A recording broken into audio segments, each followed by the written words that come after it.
ಪ್ರಖ್ಯಾತ ಕವಯತ್ರಿ ಅವರು ಹೀಗೆ ಹೇಳ್ತಾರೆ, ಚಲೋ ಅಂಗಾರ ಶಯ್ಯ ಪರ ಕಲಿಯಾ ಬಿಚಾನ ಜಾಗ ತುಚ್ಕೋ ದೂರು ಜಾನ.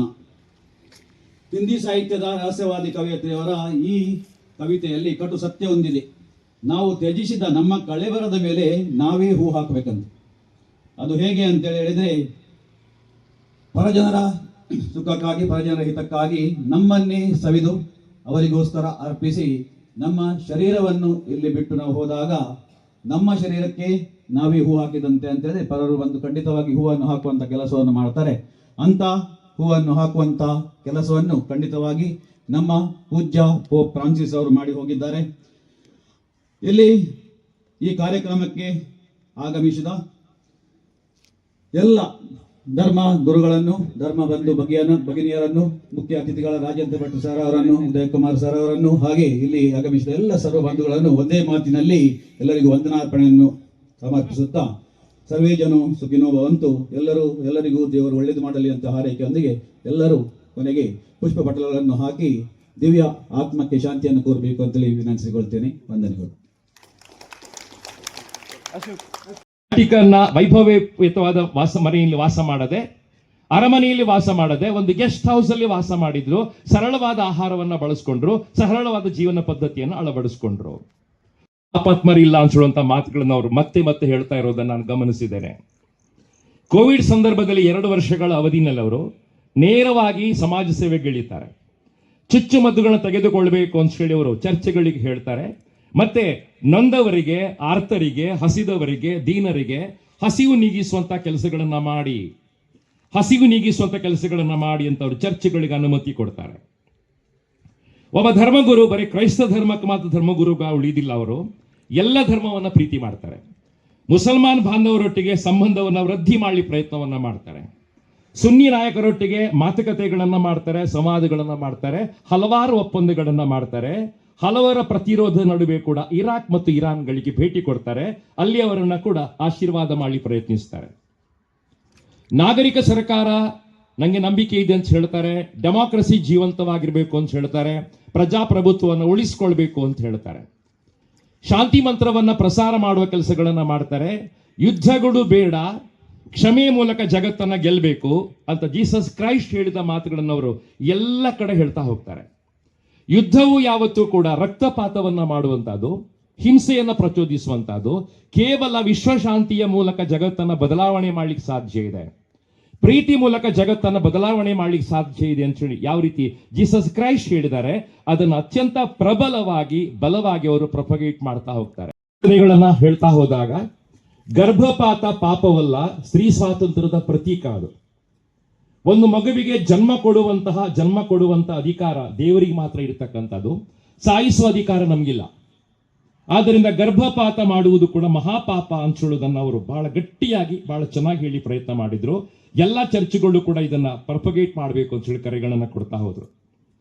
ಮಾನವೀಯ ಸ್ಪರ್ಶಕ್ಕೋಸ್ಕರ ಮರಣದಂಡನೆಯನ್ನು ವಿರೋಧ ಮಾಡಿದ್ರು.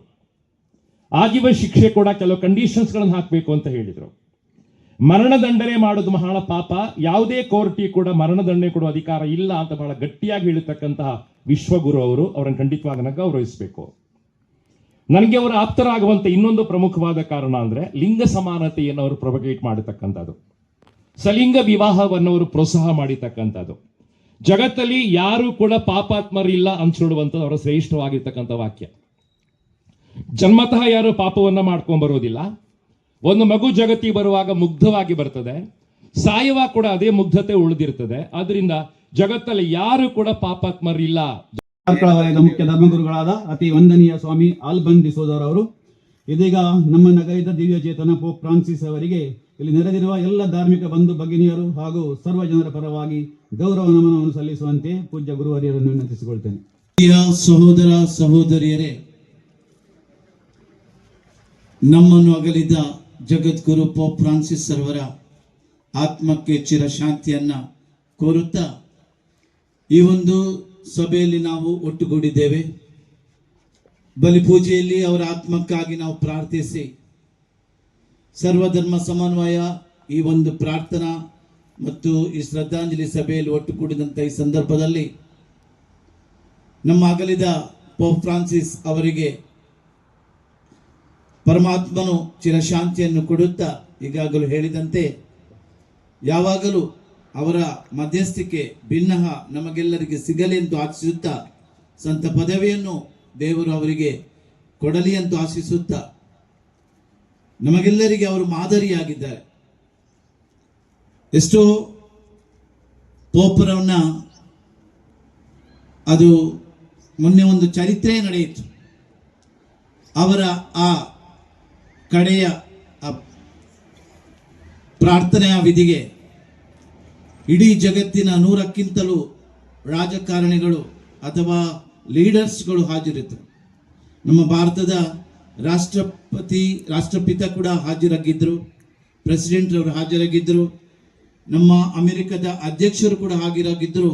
ಅದೇ ಅಂತೆಯೇ ಜಗತ್ತಿನ ಎಷ್ಟೋ ಧುರೀಣರು ಈ ಒಂದು ಕಾರ್ಯಕ್ಕೆ ಹಾಜರಾಗಿದ್ದು ಒಂದು ಚರಿತ್ರೆಯೇ ಇಷ್ಟರವರೆಗೆ ಆಗದಂತ ಚರಿತ್ರೆ ಅಲ್ಲಿ ಆ ಒಂದು ಗಳಿಗೆಯಲ್ಲಿ ರೋಮಿನಲ್ಲಿ ಮೊನ್ನೆ ನಡೆಯಿತು. ಇದರಿಂದ ಅವರು ಎಷ್ಟೊಂದು ಜನರಿಗೆ ಪ್ರಭಾವವನ್ನು ಬೀರಿದ್ದಾರೆ ಎನ್ನುವುದು ಉಲ್ಲೇಖಿಸುತ್ತೇನೆ. ಅವರು ಪರಿಸರವಾಗಿ ಆಗಿದ್ದರು. ಲೌದಾತೋ ಸಿ ಎನ್ನುವಂತಹ ಒಂದು ವಿಶ್ವ ಪತ್ರವನ್ನ ನಮಗಾಗಿ ಕೊಟ್ಟು ನಾವು ಎಲ್ಲವನ್ನ ಹಸಿರು ಮಾಡಬೇಕು, ಗಿಡ ಮರಗಳನ್ನು ನೆಡಬೇಕು, ಈ ಬಗ್ಗೆ ಪ್ರೀತಿ ಇರಬೇಕು ಎನ್ನುವಂಥ ಬಗ್ಗೆ ವಿಶೇಷವಾಗಿ ಕಾಳಜಿಯನ್ನು ವಹಿಸುತ್ತಾ ಅದನ್ನೇ ಬೋಧಿಸಿದರು. ಏನನ್ನು ಅವರು ಬೋಧಿಸಿದರೋ ಅದನ್ನೇ ಅವರು ಜೀವನದಲ್ಲಿ ಪ್ರತಿಪಾದಿಸಿದರು. ಇಷ್ಟವರೆಗೆ ನಮ್ಮ ಸರ್ ಅವರು ರಾಜೇಂದ್ರ ಭಟ್ ಅವರು ತಿಳಿಸಿದ್ದೆ, ಅದನ್ನು ನಾನು ಪುನಃ ನಾವು ಹೇಳಲಿಕ್ಕೆ ಹೋಗೋದಿಲ್ಲ. ಬದಲಾಗಿ ಅವರಲ್ಲಿ ಇದ್ದಂತಹ ಅವರ ಸೇವಿಂಗ್ ಬ್ಯಾಂಕ್ನಲ್ಲಿ ಇದ್ದಂತಹ ಹಣ ಕೇವಲ $100 ಮಾತ್ರ, ಏನೂ ಇದ್ದಿಲ್ಲ. ಅವರಲ್ಲಿ ಇದ್ದಂಥ ಶೂಗಳು ಟ್ರೆಡಿಷನಲ್ ಸಾಂಪ್ರದಾಯದಂತೆ ಹಳೆಯ ಕಾಲದಂತೆ ಅದೇ ಅವರು ಧರಿಸ್ತಿದ್ರು. ಅರಮನೆ ಬಂಗಲೆ ಎಲ್ಲ ಬಿಟ್ಟುಕೊಂಡು ಸಾಂಪ್ರದಾಯವನ್ನು ಎಲ್ಲ ಮುರಿದು ಒಂದು ಈಗಾಗಲೇ ತಿಳಿಸಿದಂತೆ ಅತಿಥಿ ಗೃಹದಲ್ಲಿ ಅವರು ನೆಲೆಸಿ ತನ್ನ ಕೆಲಸಗಾರರೊಡನೆ ಊಟ ಮಾಡ್ತಿದ್ರು. ತನ್ನ ಬಟ್ಟೆಯನ್ನು ತಾವೇ ತೆಳೆಯುತ್ತಿದ್ದರು. ಅಂಥ ಸರಳ ಜೀವನ ಅದುವೇ ಅವರದ್ದಾಗಿತ್ತು. ಅಷ್ಟೇ ಅಲ್ಲದೆ ಅವರು ಸಾಯುವಾಗ ಕೂಡ, ಮರಣ ಹೊಂದುವಾಗ ಕೂಡ ಇದನ್ನೇ ಅವರು ಹೇಳಿ ಮಾಡಿದರು. ಒಂದು ಶ್ರೇಷ್ಠ ಮಾನವತಾವಾದಿ ಈ ಜಗತ್ತದ ಮಲ್ಲ ಗುರುಕುಲು ಇಜ್ಜೀರ್ ಪಂಡ್ರ ಮಸ್ತ್ ಬೇಸರಾಗ್ಬಿಡು. ಸುಮಾರು 148 ಕೋಟಿ ಕ್ರೈಸ್ತ ಬಾಂಧವ್ಯರನ್ನ ಗುರುಕುಲಾದಿತ್ತನಲ್ಲ ಆರು ಖಾಲಿ ಅಗಲೆ ಮಾತ್ರ ಸೀಮಿತವಾದಿಂದ ಇಡೀ ಜಗತ್ತಿಗೆ ಒಂದು ಸಂದೇಶ ಕೊರ್ಪಂಚಿನ ಬೇಲಿನ ಅವ್ರನ್ನ ಜೀವನದ ಸುಮಾರು 52 ವರ್ಷದ ಗುರು ಪಾರಂಪರ್ಯ ಬೊಕ್ಕ 14 ವರ್ಷದ ಪೋಪ ಅದು ದಾದ ದೇವರಿಂದ ಸೇವೆ ಮಲ್ಪರ ಅವಕಾಶ ಕೊಡ್ತೀರಿ.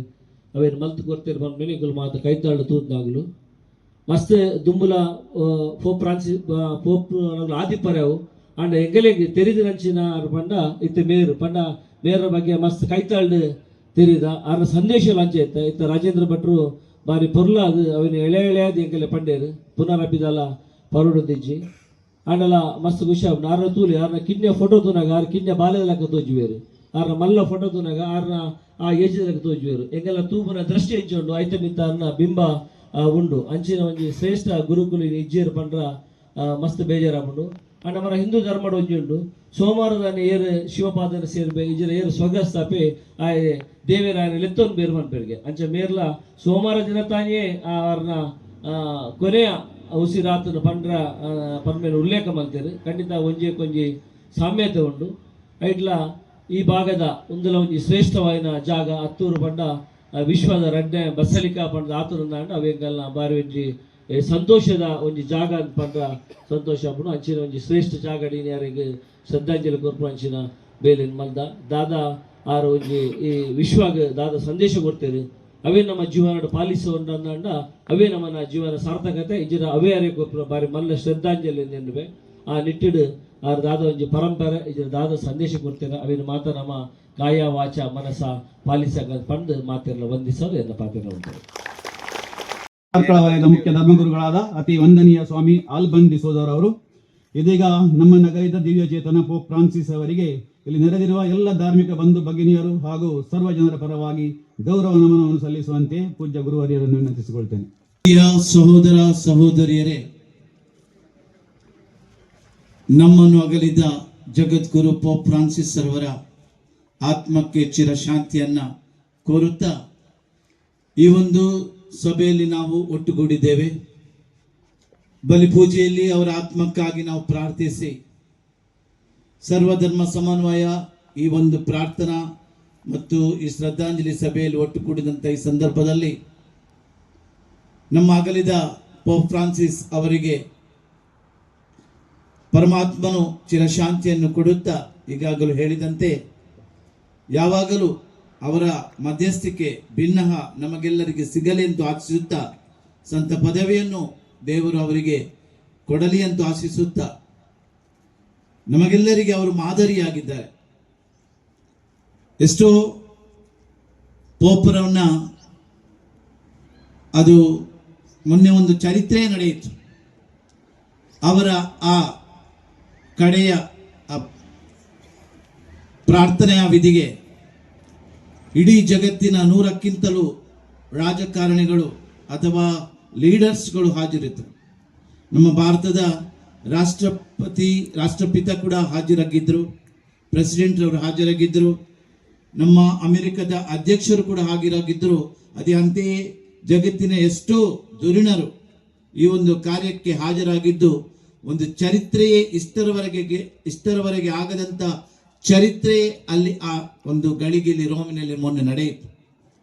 ಇದರಿಂದ ಅವರು ಎಷ್ಟೊಂದು ಜನರಿಗೆ ಪ್ರಭಾವವನ್ನ ಬೀರಿದ್ದಾರೆ ಎನ್ನುವುದು ಉಲ್ಲೇಖಿಸುತ್ತೇನೆ. ಅವರು ಪರಿಸರವಾಗಿ ಆಗಿದ್ದರು. ಲೌದಾತೋ ಸಿ ಎನ್ನುವಂತಹ ಒಂದು ವಿಶ್ವ ಪತ್ರವನ್ನ ನಮಗಾಗಿ ಕೊಟ್ಟು ನಾವು ಎಲ್ಲವನ್ನ ಹಸಿರು ಮಾಡಬೇಕು, ಗಿಡ ಮರಗಳನ್ನು ನೆಡಬೇಕು, ಈ ಬಗ್ಗೆ ಪ್ರೀತಿ ಇರಬೇಕು ಎನ್ನುವಂಥ ಬಗ್ಗೆ ವಿಶೇಷವಾಗಿ ಕಾಳಜಿಯನ್ನು ವಹಿಸುತ್ತಾ ಅದನ್ನೇ ಬೋಧಿಸಿದರು. ಏನನ್ನು ಅವರು ಬೋಧಿಸಿದರೋ ಅದನ್ನೇ ಅವರು ಜೀವನದಲ್ಲಿ ಪ್ರತಿಪಾದಿಸಿದರು. ಇಷ್ಟವರೆಗೆ ನಮ್ಮ ಸರ್ ಅವರು ರಾಜೇಂದ್ರ ಭಟ್ ಅವರು ತಿಳಿಸಿದಂತೆ ಅದನ್ನು ನಾನು ಪುನಃ ಹೇಳಲಿಕ್ಕೆ ಹೋಗೋದಿಲ್ಲ. ಬದಲಾಗಿ ಅವರಲ್ಲಿ ಇದ್ದಂತಹ ಅವರ ಸೇವಿಂಗ್ ಬ್ಯಾಂಕ್ನಲ್ಲಿ ಇದ್ದಂತಹ ಹಣ ಕೇವಲ $100 ಮಾತ್ರ, ಏನೂ ಇದ್ದಿಲ್ಲ. ಅವರಲ್ಲಿ ಇದ್ದಂಥ ಶೂಗಳು ಟ್ರೆಡಿಷನಲ್ ಸಾಂಪ್ರದಾಯದಂತೆ ಹಳೆಯ ಕಾಲದಂತೆ ಅದೇ ಅವರು ಧರಿಸ್ತಿದ್ರು.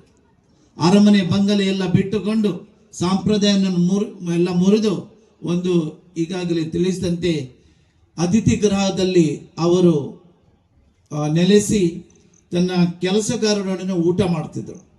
ತನ್ನ ಬಟ್ಟೆಯನ್ನು ತಾವೇ ತೆಳೆಯುತ್ತಿದ್ರು. ಅಂತ ಸರಳ ಜೀವನ ಅದುವೇ ಅವರದ್ದಾಗಿತ್ತು. ಅಷ್ಟೇ ಅಲ್ಲದೆ ಅವರು ಸಾಯುವಾಗ ಕೂಡ, ಮರಣ ಹೊಂದುವಾಗ ಕೂಡ ಇದನ್ನೇ ಅವರು ಹೇಳಿ ಮಾಡಿದರು. ಅತ್ಯಂತ ಪವಿತ್ರವಾಗಿರ್ತಕ್ಕಂತಹ ಬೆಸಿಲಿಕಾದಲ್ಲಿ ವಾಸವಾಗಿರ್ತಕ್ಕಂತಹ ಸಂತ ಲಾರೆನ್ಸರ ಆಶೀರ್ವಾದ ನಮಗೆಲ್ಲ ಸಿಗಲಿ ಅಂತ ಹಾರೈಸ್ತೇನೆ. ಪರಮ ಪೂಜ್ಯ ಧರ್ಮಗುರುಗಳ ಆಶೀರ್ವಾದ ನಮಗೆಲ್ಲ ಸಿಗಲಿ ಅಂತ ಆಸೆ ಪಡ್ತೇನೆ. ಎಲ್ಲ ಧರ್ಮಗಳ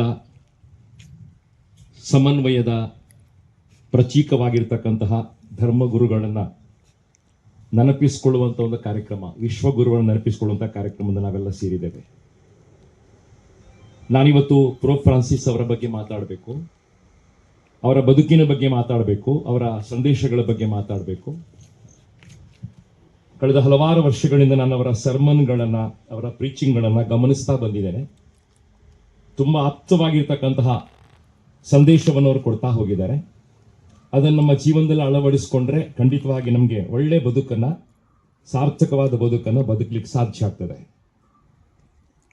88 ವರ್ಷಗಳ ಕಾಲ ಬದುಕಿರತಕ್ಕಂತಹ ಪೋಪ್ ಫ್ರಾನ್ಸಿಸ್ ಅವರು 1 ಶತಮಾನವನ್ನು ಉತ್ತರಿಸಿ ಇನ್ನೊಂದು ಶತಮಾನದ ಕಾಲು ಭಾಗವನ್ನು ಉತ್ತರಿಸಿಕೊಂಡು ಸ್ವರ್ಗಸ್ಥರಾಗಿರ್ತಕ್ಕಂಥವ್ರು. 148 ಕೋಟಿ ಕ್ರೈಸ್ತರ ಪರಮೋಚ್ಚ ಧರ್ಮಗುರು.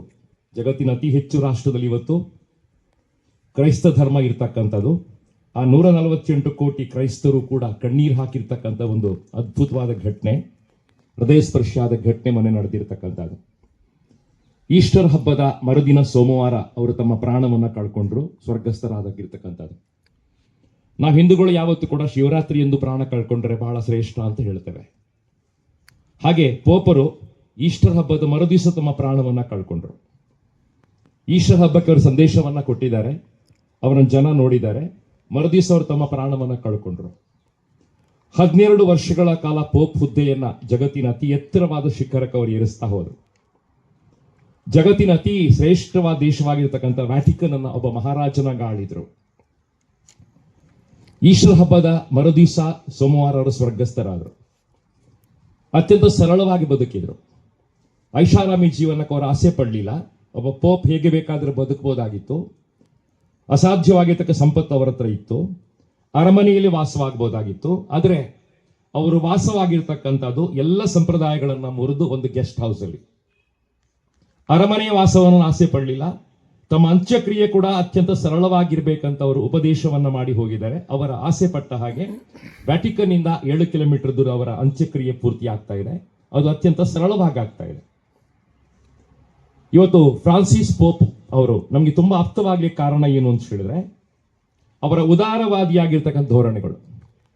ಇವತ್ತಿನ ಕಾಲಮಾನಕ್ಕೆ, ಇವತ್ತಿನ ಯುವಕರಿಗೆ, ಇವತ್ತಿನ ಯುವತಿಯರಿಗೆ ಅವರು ಹೇಗಿರಬೇಕೋ ಹಾಗೆ ಇದು. ಗೊಡ್ಡು ಸಂಪ್ರದಾಯಗಳನ್ನ ಅವರು ಬೋಧನೆ ಮಾಡಲಿಲ್ಲ, ಮೌಢ್ಯಗಳನ್ನ ಬೋಧನೆ ಮಾಡಲಿಲ್ಲ. ಅವರು ಮಾನವೀಯತೆಯನ್ನ ಬೋಧನೆ ಮಾಡ್ತಾ ಹೋದ್ರು. ಸಂಪ್ರದಾಯಗಳನ್ನ ಮುರಿದ್ರು ಅಂತ ನಮ್ಗೆ ಕೆಲವು ಸಲ ಅನ್ನಿಸ್ತದೆ. ಆದರೆ ಅವರ ಧೋರಣೆಗಳು ಅತ್ಯಂತ ಧನಾತ್ಮಕವಾಗಿದ್ದವು, ಮಾನವೀಯ ಸ್ಪರ್ಶವನ್ನು ಹೊಂದಿದವು,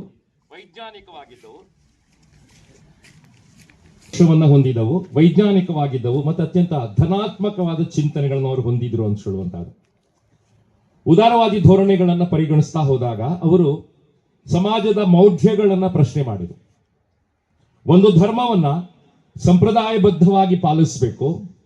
ಧರ್ಮವನ್ನ ಸಂಪ್ರದಾಯಬದ್ಧವಾಗಿ ಪಾಲಿಸೋದು ಮಾತ್ರ ಅಲ್ಲ, ಅದನ್ನು ವೈಜ್ಞಾನಿಕವಾಗಿ ಕೂಡ ನೋಡಬೇಕು ಅಂತ ಒಂದು ಕರೆಯನ್ನ ಕೊಟ್ಟಿರ್ತಕ್ಕಂಥ ಧರ್ಮಗುರುಗಳು, ವಿಶ್ವಗುರುಗಳು. ನಾನು ಮತ್ತೆ ಹೇಳಲಿಕ್ಕೆ ಇಚ್ಛೆ ಪಡ್ತೇನೆ, ಅವರ ಚಿಂತನೆಗಳ ಮೂಲಕ ಅವರು ಅತ್ಯಂತ ಆಧುನಿಕವಾದ ಸ್ಪರ್ಶವನ್ನ ಜಗತ್ತಿಗೆ ಕೊಡ್ತಾ ಹೋದ್ರು ಅಂತ ಹೇಳುವಂತಹದ್ದು. ಅವರ ಕೆಲವು ಶ್ರೇಷ್ಠವಾದ ಸಾಧನೆಗಳು: ಅಧಿಕಾರದ ವಿಕೇಂದ್ರೀಕರಣ ಆಗಬೇಕು. ಎಲ್ಲವನ್ನ ಪೋಪ್ ಅವರೇ ನಿಭಾಯಿಸುವಂತದಲ್ಲ, ಎಲ್ರಿಗೂ ಕೂಡ ಅಧಿಕಾರವನ್ನ ಕೊಡಬೇಕು ಅಂತ ಅಧಿಕಾರ ವಿಕೇಂದ್ರೀಕರಣದ ಪಾಠವನ್ನು ಅವರು ಮೊದಲ ಬಾರಿಗೆ ಆರಂಭವನ್ನ ಮಾಡಿದ್ರು. ಅದನ್ನು ಮುಂದುವರಿಸ್ಕೊಂಡು ಹೋದ್ರು. ಚರ್ಚ್ಗಳಲ್ಲಿ, ಧರ್ಮಗುರುಗಳ ಪೀಠದಲ್ಲಿ ಮಹಿಳೆಯರಿಗೆ ಕೂಡ ಪ್ರಾತಿನಿಧ್ಯವನ್ನ ಕೊಡಬೇಕು, ಮಹಿಳೆಯರಿಗೆ ಕೂಡ ಸಂತ ಪದವಿಗಳನ್ನ ಕೊಡಬೇಕು, ಮಹಿಳೆಯರು ಕೂಡ ಪವಿತ್ರವಾಗಿರ್ತಕ್ಕಂಥವರು ಅಂತ ಹೇಳಿ ಘೋಷಣೆ ಮಾಡಿರ್ತಕ್ಕಂಥ ಅತಿ ಶ್ರೇಷ್ಠವಾದ ವಿಶ್ವಗುರು ಪೋಪ್ ಫ್ರಾನ್ಸಿಸ್ ಅವರು. ಅತ್ಯಂತ ಪವಿತ್ರವಾಗಿರ್ತಕ್ಕಂತಹ ಬೆಸಿಲಿಕಾದಲ್ಲಿ ವಾಸವಾಗಿರ್ತಕ್ಕಂತಹ ಸಂತ ಲಾರೆನ್ಸರ ಆಶೀರ್ವಾದ ನಮಗೆಲ್ಲ ಸಿಗಲಿ ಅಂತ ಹಾರೈಸ್ತೇನೆ. ಪರಮ ಪೂಜ್ಯ ಧರ್ಮಗುರುಗಳ ಆಶೀರ್ವಾದ ನಮಗೆಲ್ಲ ಸಿಗಲಿ ಅಂತ ಆಸೆ ಪಡ್ತೇನೆ. ಎಲ್ಲ ಧರ್ಮಗಳ ಸಮನ್ವಯದ ಪ್ರತೀಕವಾಗಿರ್ತಕ್ಕಂತಹ ಧರ್ಮಗುರುಗಳನ್ನ ನೆನಪಿಸಿಕೊಳ್ಳುವಂಥ ಒಂದು ಕಾರ್ಯಕ್ರಮ, ವಿಶ್ವಗುರುಗಳನ್ನು ನೆನಪಿಸಿಕೊಳ್ಳುವಂಥ ಕಾರ್ಯಕ್ರಮದ ನಾವೆಲ್ಲ ಸೇರಿದ್ದೇವೆ. ನಾನಿವತ್ತು ಪೋಪ್ ಫ್ರಾನ್ಸಿಸ್ ಅವರ ಬಗ್ಗೆ ಮಾತಾಡಬೇಕು, ಅವರ ಬದುಕಿನ ಬಗ್ಗೆ ಮಾತಾಡಬೇಕು, ಅವರ ಸಂದೇಶಗಳ ಬಗ್ಗೆ ಮಾತಾಡಬೇಕು. ಕಳೆದ ಹಲವಾರು ವರ್ಷಗಳಿಂದ ನಾನು ಅವರ ಸರ್ಮನ್ಗಳನ್ನ, ಅವರ ಪ್ರೀಚಿಂಗ್ಗಳನ್ನ ಗಮನಿಸ್ತಾ ಬಂದಿದ್ದೇನೆ. ತುಂಬಾ ಆಪ್ತವಾಗಿರ್ತಕ್ಕಂತಹ ಸಂದೇಶವನ್ನು ಅವರು ಕೊಡ್ತಾ ಹೋಗಿದ್ದಾರೆ. ಅದನ್ನು ನಮ್ಮ ಜೀವನದಲ್ಲಿ ಅಳವಡಿಸಿಕೊಂಡ್ರೆ ಖಂಡಿತವಾಗಿ ನಮಗೆ ಒಳ್ಳೆ ಬದುಕನ್ನ, ಸಾರ್ಥಕವಾದ ಬದುಕನ್ನು ಬದುಕಲಿಕ್ಕೆ ಸಾಧ್ಯ ಆಗ್ತದೆ. 88 ವರ್ಷಗಳ ಕಾಲ ಬದುಕಿರತಕ್ಕಂತಹ ಪೋಪ್ ಫ್ರಾನ್ಸಿಸ್ ಅವರು 1 ಶತಮಾನವನ್ನು ಉತ್ತರಿಸಿ ಇನ್ನೊಂದು ಶತಮಾನದ ಕಾಲು ಭಾಗವನ್ನು ಉತ್ತರಿಸಿಕೊಂಡು ಸ್ವರ್ಗಸ್ಥರಾಗಿರ್ತಕ್ಕಂಥವ್ರು. 148 ಕೋಟಿ ಕ್ರೈಸ್ತರ ಪರಮೋಚ್ಚ ಧರ್ಮಗುರು. ಜಗತ್ತಿನ ಅತಿ ಹೆಚ್ಚು ರಾಷ್ಟ್ರದಲ್ಲಿ ಇವತ್ತು ಕ್ರೈಸ್ತ ಧರ್ಮ ಇರ್ತಕ್ಕಂಥದ್ದು. ಆ 148 ಕೋಟಿ ಕ್ರೈಸ್ತರು ಕೂಡ ಕಣ್ಣೀರು ಹಾಕಿರ್ತಕ್ಕಂಥ ಒಂದು ಅದ್ಭುತವಾದ ಘಟನೆ, ಹೃದಯ ಸ್ಪರ್ಶಿಯಾದ ಘಟನೆ ಮೊನ್ನೆ ನಡೆದಿರ್ತಕ್ಕಂಥದ್ದು. ಈಸ್ಟರ್ ಹಬ್ಬದ ಮರುದಿನ ಸೋಮವಾರ ಅವರು ತಮ್ಮ ಪ್ರಾಣವನ್ನ ಕಳ್ಕೊಂಡ್ರು, ಸ್ವರ್ಗಸ್ಥರಾಗಿರ್ತಕ್ಕಂಥದ್ದು. ನಾವು ಹಿಂದೂಗಳು ಯಾವತ್ತೂ ಕೂಡ ಶಿವರಾತ್ರಿ ಎಂದು ಪ್ರಾಣ ಕಳ್ಕೊಂಡ್ರೆ ಬಹಳ ಶ್ರೇಷ್ಠ ಅಂತ ಹೇಳ್ತೇವೆ. ಹಾಗೆ ಪೋಪರು ಈಸ್ಟರ್ ಹಬ್ಬದ ಮರುದಿವಸ ತಮ್ಮ ಪ್ರಾಣವನ್ನ ಕಳ್ಕೊಂಡ್ರು. ಈಸ್ಟರ್ ಹಬ್ಬಕ್ಕೆ ಅವರು ಸಂದೇಶವನ್ನ ಕೊಟ್ಟಿದ್ದಾರೆ, ಅವರನ್ನು ಜನ ನೋಡಿದ್ದಾರೆ. ಮರುದಿವಸ ಅವರು ತಮ್ಮ ಪ್ರಾಣವನ್ನ ಕಳ್ಕೊಂಡ್ರು. 12 ವರ್ಷಗಳ ಕಾಲ ಪೋಪ್ ಹುದ್ದೆಯನ್ನ ಜಗತ್ತಿನ ಅತಿ ಎತ್ತರವಾದ ಶಿಖರಕ್ಕೆ ಅವರು ಏರಿಸ್ತಾ ಹೋದರು. ಜಗತ್ತಿನ ಅತಿ ಶ್ರೇಷ್ಠವಾದ ದೇಶವಾಗಿರ್ತಕ್ಕಂಥ ವ್ಯಾಟಿಕನ್ ಅನ್ನ ಒಬ್ಬ ಮಹಾರಾಜನಾಗ ಆಳಿದ್ರು. ಈಸ್ಟರ್ ಹಬ್ಬದ ಮರುದಿವಸ ಸೋಮವಾರ ಅವರು ಸ್ವರ್ಗಸ್ಥರಾದರು. ಅತ್ಯಂತ ಸರಳವಾಗಿ ಬದುಕಿದ್ರು. ಐಷಾರಾಮಿ ಜೀವನಕ್ಕೆ ಅವರು ಆಸೆ ಪಡಲಿಲ್ಲ. ಒಬ್ಬ ಪೋಪ್ ಹೇಗೆ ಬೇಕಾದ್ರೆ ಬದುಕಬಹುದಾಗಿತ್ತು. ಅಸಾಧ್ಯವಾಗಿರ್ತಕ್ಕ ಸಂಪತ್ತು ಅವರ ಹತ್ರ ಇತ್ತು. ಅರಮನೆಯಲ್ಲಿ ವಾಸವಾಗಬಹುದಾಗಿತ್ತು. ಆದರೆ ಅವರು ವಾಸವಾಗಿರ್ತಕ್ಕಂಥದ್ದು ಎಲ್ಲ ಸಂಪ್ರದಾಯಗಳನ್ನ ಮುರಿದು ಒಂದು ಗೆಸ್ಟ್ ಹೌಸ್ ಅಲ್ಲಿ. ಅರಮನೆಯ ವಾಸವನ್ನು ಆಸೆ ಪಡಲಿಲ್ಲ. ತಮ್ಮ ಅಂತ್ಯಕ್ರಿಯೆ ಕೂಡ ಅತ್ಯಂತ ಸರಳವಾಗಿರ್ಬೇಕಂತ ಅವರು ಉಪದೇಶವನ್ನ ಮಾಡಿ ಹೋಗಿದ್ದಾರೆ. ಅವರ ಆಸೆ ಪಟ್ಟ ಹಾಗೆ ವ್ಯಾಟಿಕನ್ ಇಂದ 7 ಕಿಲೋಮೀಟರ್ ದೂರ ಅವರ ಅಂತ್ಯಕ್ರಿಯೆ ಪೂರ್ತಿ ಆಗ್ತಾ ಇದೆ. ಅದು ಅತ್ಯಂತ ಸರಳವಾಗಿ ಆಗ್ತಾ ಇದೆ. ಇವತ್ತು ಫ್ರಾನ್ಸಿಸ್ ಪೋಪ್ ಅವರು ನಮ್ಗೆ ತುಂಬಾ ಆಪ್ತವಾಗ್ಲಿಕ್ಕೆ ಕಾರಣ ಏನು ಅಂತ ಹೇಳಿದ್ರೆ ಅವರ ಉದಾರವಾದಿಯಾಗಿರ್ತಕ್ಕಂಥ ಧೋರಣೆಗಳು. ಇವತ್ತಿನ ಕಾಲಮಾನಕ್ಕೆ, ಇವತ್ತಿನ ಯುವಕರಿಗೆ, ಇವತ್ತಿನ ಯುವತಿಯರಿಗೆ ಅವರು ಹೇಗಿರಬೇಕೋ ಹಾಗೆ ಇದು. ಗೊಡ್ಡು ಸಂಪ್ರದಾಯಗಳನ್ನ ಅವರು ಬೋಧನೆ ಮಾಡಲಿಲ್ಲ. ಮೌಢ್ಯಗಳನ್ನ ಬೋಧನೆ ಮಾಡಲಿಲ್ಲ. ಅವರು ಮಾನವೀಯತೆಯನ್ನ ಬೋಧನೆ ಮಾಡ್ತಾ ಹೋದ್ರು.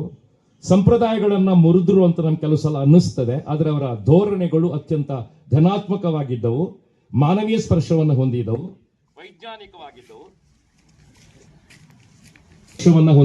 ವೈಜ್ಞಾನಿಕವಾಗಿದ್ದವು ಮತ್ತು ಅತ್ಯಂತ ಧನಾತ್ಮಕವಾದ ಚಿಂತನೆಗಳನ್ನು ಅವರು ಹೊಂದಿದ್ರು ಅಂತ ಹೇಳುವಂತಹದ್ದು. ಉದಾರವಾದಿ ಧೋರಣೆಗಳನ್ನ ಪರಿಗಣಿಸ್ತಾ ಹೋದಾಗ ಅವರು ಸಮಾಜದ ಮೌಢ್ಯಗಳನ್ನ ಪ್ರಶ್ನೆ ಮಾಡಿದರು. ಒಂದು ಧರ್ಮವನ್ನ ಸಂಪ್ರದಾಯಬದ್ಧವಾಗಿ ಪಾಲಿಸಬೇಕು. ಧರ್ಮವನ್ನ ಸಂಪ್ರದಾಯಬದ್ಧವಾಗಿ ಪಾಲಿಸೋದು ಮಾತ್ರ ಅಲ್ಲ, ಅದನ್ನು ವೈಜ್ಞಾನಿಕವಾಗಿ ಕೂಡ ನೋಡಬೇಕು ಅಂತ ಒಂದು ಕರೆಯನ್ನ ಕೊಟ್ಟಿರ್ತಕ್ಕಂಥ ಧರ್ಮಗುರುಗಳು, ವಿಶ್ವಗುರುಗಳು. ನಾನು ಮತ್ತೆ ಹೇಳಲಿಕ್ಕೆ ಇಚ್ಛೆ ಪಡ್ತೇನೆ, ಅವರ ಚಿಂತನೆಗಳ ಮೂಲಕ ಅವರು ಅತ್ಯಂತ ಆಧುನಿಕವಾದ ಸ್ಪರ್ಶವನ್ನ ಜಗತ್ತಿಗೆ ಕೊಡ್ತಾ ಹೋದ್ರು ಅಂತ ಹೇಳುವಂತಹದ್ದು. ಅವರ ಕೆಲವು ಶ್ರೇಷ್ಠವಾದ ಸಾಧನೆಗಳು, ಅಧಿಕಾರದ ವಿಕೇಂದ್ರೀಕರಣ ಆಗಬೇಕು.